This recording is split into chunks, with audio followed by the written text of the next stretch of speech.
Hello, everybody, and welcome to our channel. I'm Mark, And I'm Rob. and today we're going to talk about a couple comments by haters and why I think they're never going to end.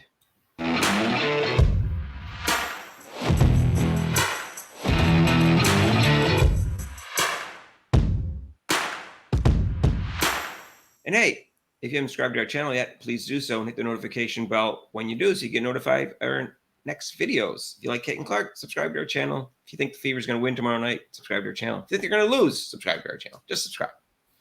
So, Rob, I was looking at a review of the game in Yahoo, and I don't know why. I just looked at a couple comments afterwards, and of course, most of them were positive, but you could tell that there was Kate and Clark haters out there still. And this is one I saw. It said, I said before, Kate and Clark is all hype and she can't win the big game, as was demonstrated last night.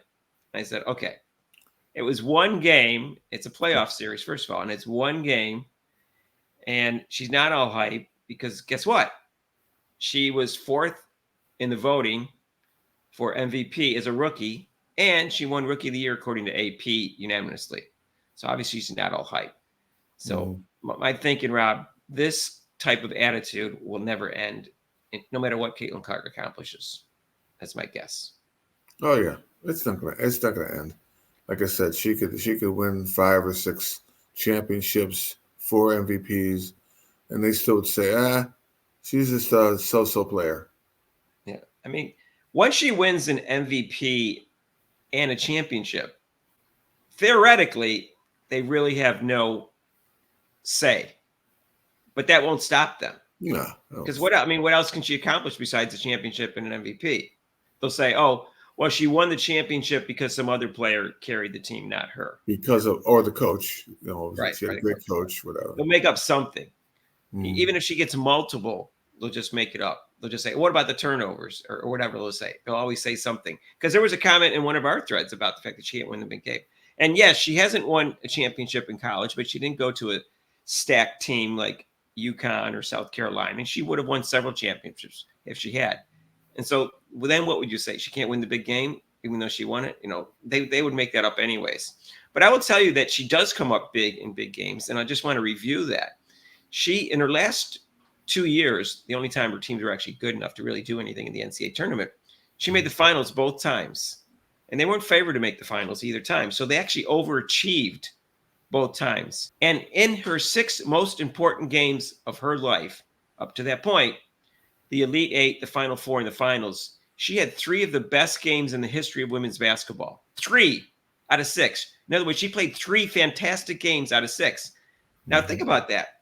Not just great for her, just great games. It's hard to play great just for yourself also every time. And she played pretty decent in both finals. She didn't lay an egg in either finals. The other teams were better. So to think that she can't win when she's lost to 2 teams that were better than her in the finals is silly. And it will look silly when she wins a WNBA championship, which she will eventually.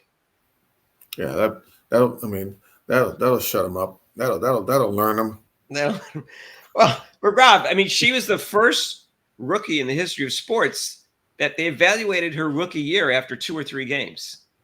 Yeah. Seriously, they did. She was a bust in 2 or 3 games when she still had another 37 to 38 games left. Yeah, it was over. She was flash in the pan, overrated. Right. All the superlatives in there. It's just like, okay. So this is one playoff game where she got poked in the eye. It looked like deliberately, and I'm sure it affected her shot. And that's it. Oh, she's all hype. She can't play. She can't win the big game. And guess what? They still might win the series. It's a best of 3 series. All they got to do is win the next 2, and they get a home game if they win on Wednesday. Well, if she does that, if she does that, Mark, they'll say, "Oh, she was lucky." Oh, I understand. The haters will always find something to discredit Caitlin Clark because they're not rational human beings. They're irrational children. And my dad was a psychologist, and he used to say, well, people knock people down to build themselves up. And that's all that's going on here is that they're just feeling inadequate, and they have to knock Caitlin Clark to make themselves feel better. But it's pretty small that you got to knock someone down you don't even know. Yeah. It's pretty pathetic. Haters they're very pathetic, but it's never going to end. And this is proof of it. And let's see what they say if Caitlin Clark, wins this series and has 2 great games. What are they going to say then? They're going to say, oh, Kelsey Mitchell did it. All right, whatever. Yeah, so let us know if you think the hate's ever going to end. I don't think so.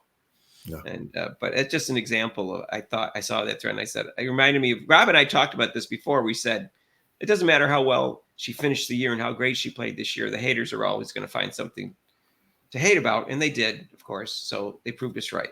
You know that song. Haters gonna hate. Right. That's what this is all about. So, anyways, so let us know what you think, if things are ever going to change. I doubt it. And join us live Wednesday night. If they win, they play Friday. So that's cool. Rob and I will both be there at 7:30 on ESPN. And join us for our live show every Monday, except for major holidays, 6 to 8 Eastern time.